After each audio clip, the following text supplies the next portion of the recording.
Welcome to మనస్వరం. నా పేరు రమేష్. నా వయసు 25 సంవత్సరాలు. నేను ఒకరోజు బెంగళూరు నుండి విజయవాడ వస్తున్నా. ఆ సమయంలో బస్సులో ఒక అందమైన ఆంటీ కనపడింది.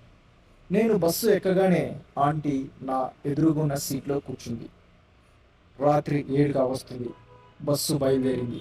కొద్దిసేపటికి బస్సు డాబా దగ్గర భోజనం కోసం ఆపారు. నేను భోజనం కోసం కిందికి దిగాను. అక్కడ ఆంటీ కూడా దిగింది. తరువాత ఆంటీ కొద్దిగా ఇబ్బందిగా ఫీల్ అవుతుంది.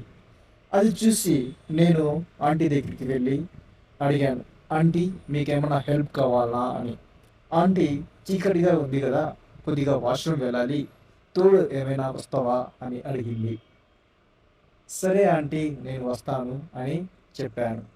సరే ఆంటీ వెనకలే నేను బయలుదేరాను. అక్కడ లోపల ఆంటీ వాష్రూమ్ వెళ్ళినప్పుడు నేను తొంగి తొంగి చూశాను. తొంగి తొంగి చూడ్డం ఆంటీ నన్ను చూసింది. బయటికి వచ్చిన తర్వాత ఏంటి ఎప్పుడు చూడలేదా, తినేసేలాగా చూస్తున్నావు అని ఆంటీ నన్ను అనింది.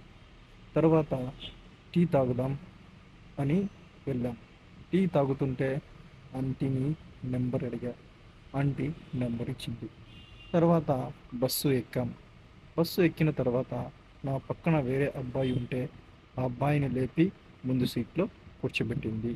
ఆంటీ వచ్చి నా పక్క సీట్లో కూర్చునింది.